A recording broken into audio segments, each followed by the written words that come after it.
Okay, so today we're going to talk about the combined gas law, which is not someone's last name this time. It is a combination of some of the ones we've already learned. So I want to first talk about what the law looks like.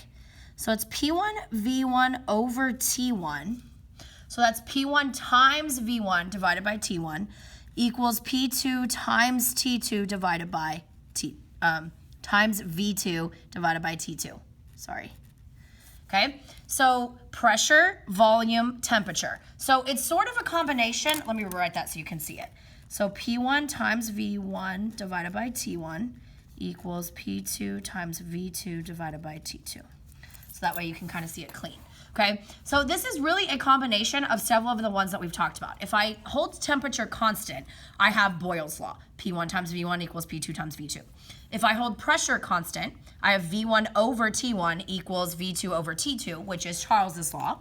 If I hold volume constant, I have Gay-Lussac, which is the French scientist we talked about the other day, and that is P1 over T1 equals P2 over T2, and that is his law. So it's a combination of three of the laws. It is not Avogadro's. I'm not going to make you do one that has all 8 variables. This will just have 6, okay? But this is pressure, this is volume, and this is temperature. Temperature still has to be in Kelvin. Volume will still be milliliters or liters, and pressure will be any of those ATM, torr, kPa, mmHg, psi, any of those, okay? So this is the only law we're looking at on this entire sheet because it's kind of a lot, okay? So the law name and the equation is going to be easy every time because it's going to be combined in that same equation. All right, so it says a gas takes up a volume of 17 liters, has a pressure of 2.3 atmospheres, and a temperature of 35 degrees Celsius. If I raise the temperature to 77 degrees Celsius and lower the pressure to 1.5 atmospheres, what is the new volume of the gas? So you're still going to start with your list, okay? So it says we have a volume of 17 liters. Well, L is a unit for volume, so that's going to be V1. So that is 17 liters, okay? Pressure of 2.3 ATM. ATM is a unit for pressure, so that's P1. All right, temperature, 35 degrees Celsius, so that's T1. Okay, and then if I raise the temperature to 77 degrees Celsius, so that's T2, and lower the pressure to 1.5 atmosphere, so that's P2, what is the new volume? So that's V2, and it is unknown. Okay? So notice our liters are, not liters, our atmospheres match and our Celsius temperatures match. We need our units to match so things can cancel, which means that my one that doesn't have a match, my V2 is going to be in liters. Now, I have some problems here with my Celsius. We've talked about this before. It cannot be in Celsius. You must add 273 to get it to Kelvin. So let's do that now. 35 plus 273 is 308 Kelvin. 77 plus 273 is 350 Kelvin. It must be in Kelvin. I cannot stress that enough. All right, so our law name is combined. Everything on this assignment is combined law. The equation is P1 times V1 divided by T1 equals P2 V2 divided by T2. The ones on top are being multiplied. The one on the bottom is being divided. It is a combination of all 3 of the laws minus Avogadro, okay? It's the combination of those. All right, so we're going to have some space here to do our work. So let's start with P1. That's where we're going to start here. So my P1 from the list is 2.3 atmospheres. I'm going to put it in parentheses. I'm going to multiply that by V1 according to the equation. My V1 is 17 liters. So you can see. Okay, here's our equation again so you don't get confused. Just so you have it in the frame. Okay, that is the combined gas law. That's the one that we're using today. All right, so that's P1 and V1. And then T1 is not going to be 35. It's going to be this 308. Notice I'm including units. You should be too. I'm going to show you how they cancel. All right, and that's going to equal P2, according to our law, so our P2 is 1.5 atmospheres times V2, which we don't know, so I'm going to call it V2, divided by T2, which is not 77. It's going to be this 350. It has to be in Kelvin. All right, so now you can see that out of the 6 variables, we have just one missing, and this is set up just like a fraction. So just like Charles's law and Gay-Lussac and Avogadro and all of them with a fraction, okay, you're going to cross multiply and divide. So I'm going to do the same thing I did before. So I'm going to use this reddish color to multiply these guys, except now I have 3 of them being multiplied. So watch. This is going to be 2.3 atmospheres times 17 liters times 350 Kelvin. Okay, so that's all 3 of those are multiplied together. All right, equals, I'm going to use green so you can see which 3 of these will be multiplied together. So equals 308 Kelvin times 1.5 atmospheres times V2. Okay, so I have my red being multiplied and then my green being multiplied. So now it looks just like what we had before. We have a line and everything's being multiplied. Okay, so what that means is I need to undo that multiplication. So the opposite of multiply is divide. So first I'm going to divide by 308 Kelvin. When I divide on this side by 308 Kelvin, that's going to cancel. But I have to do it over here. So 308 Kelvin. Okay, now V2 is still not alone. So I'm going to divide again by 1.5 atmospheres. That's going to cancel. But I have to do it over here. So 1.5 ATM. All right, so let's talk about things that cancel. All right, unit-wise, I have ATM on the top and ATM on the bottom. I also have K on the bottom and K on the top. I'm left with liters, which is a unit for volume.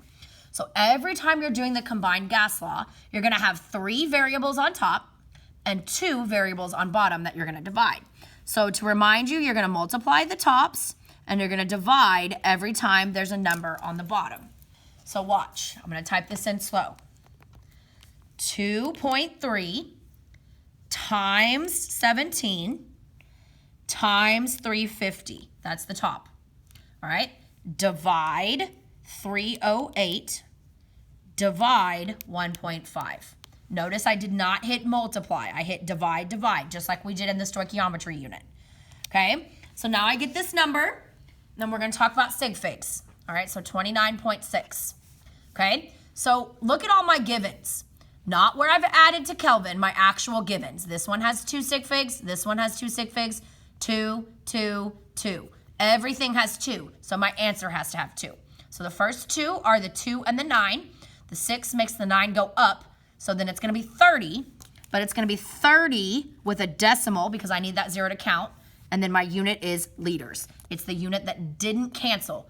Atmospheres canceled and Kelvin canceled. I'm left with liters. It's also the unit that didn't have a match. Atmospheres had a match. Kelvin had a match. We did not have a match for liters. That's what my missing unit is going to be. Okay, let's try one more. This is the same law. Just want you to get really good at it. Okay, if I initially have a gas at a pressure of 789 mmHg, a volume of 23 liters, and a temperature of 204 Kelvin, and then I increase the volume to 38 liters and increase the temperature to 302 Kelvin, what is the new pressure of the gas? Okay, so I'm going to start with a list. I have a pressure of 789 mmHg, so that's P1.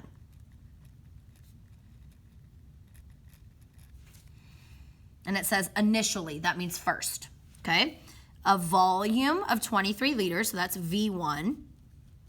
That's capital L for liters. And then it says, and a temperature of 204 Kelvin, so that's T1. All right. And then I increase the volume to 38 liters, so that's V2, 38 liters. Liters is a unit for volume. And increase the temperature to 302 Kelvin, so that's T2, 302 Kelvin. And then it says, what is the new pressure? So that's P2, and we don't know it. That's our question mark this time. Okay? So we can fill out this part really easily. The name of the law is combined. The equation is P1 times V1 divided by T1 equals P2 times V2 divided by T2. Okay, so I'm going to take these numbers and plug them in. You have your equation right here at the top once I scoot it over if you can't see it. So I'm going to start with my pressure, 789 mmHg. That is a unit for pressure. My first volume is 23 liters. Divided by, I'm just going by the equation, P1 times V1 divided by T1. Now, T1 is already in Kelvin. So here we had to add 273 because we started in Celsius. When I give it to you in Kelvin, you don't have to add. You get to plug it in. So 204 Kelvin. Okay, equals my P2, I don't know, so that's going to be called P2. My V2 is 38 liters, and my T2 is already in Kelvin, 302 Kelvin. So you only add when you're given Celsius. Most often you will be given Celsius, okay? Most often. All right, so same thing as before. We're going to cross multiply and divide to solve for P2. So I'm going to start with the red. So 789 mmHg times 23 liters times 302 Kelvin. Just multiplying these three numbers right here. Parentheses like this mean multiply. All right, and that's going to equal the green. Okay, so we're going to do 204 Kelvin times P2, which we don't know, times 38 liters. All right, so P2 we need to get by itself. Everything here is being multiplied. The opposite of multiply is divide. So I'm going to divide first by 204 Kelvin. When I take 204 divided by 204, it cancels. But over here, I have to do the same thing. So I'm going to divide by 204 Kelvin. All right, P2 is still not alone. It's still being multiplied by 38 liters. So I need to divide to do the opposite and make it cancel. But I'm going to also divide by 38 liters over here on this side. So I want you to notice something. Just like before, I had 3 variables on top and 2 on bottom. 3 numbers on top, 2 on bottom. 3 numbers on top, 2 on bottom. That's how it's always going to be for combined gas law. Always. Okay? Always. There are no exceptions to that, guys. 3 on top, 2 on bottom. All right? So let's look at units and see what cancels. My liters cancel. I have 1 on top and 1 on bottom. And my Kelvin cancels. I'm left with mmHg. That is a unit for pressure, so that makes sense. To solve, we're going to multiply the tops, and we're going to divide every time there's a number on the bottom. So let's type this in. 789 times 23, times 302. That's the top. Then divide 204, divide, because it's on the bottom, 38.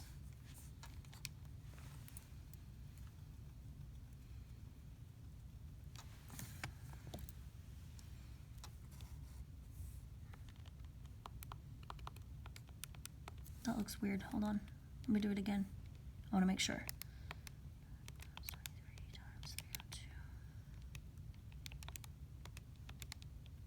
I thought so. I must have typed something in wrong, guys. It didn't seem, that number is wrong. It seemed ridiculous. Okay, so 706.9 is our answer. That sounds a lot more reasonable because our original pressure was 789. Okay, so let's talk about sig figs again. So the pressure had 3, the volume had 2, 3, 2, 3. So the least number is 2. So I'm going to round to 2 again. So let's bring the answer back, the 706. So the first 2 are the 7 and the 0. The 6 makes the 0 go up, so it's going to be 7, 1, but I got to put the 0 to make sure that it's in the 700s and not in the 70s. So the answer would be 710 with no decimal because I don't want that last 0 to be significant. And then the unit would be whatever didn't cancel, which is mmHg.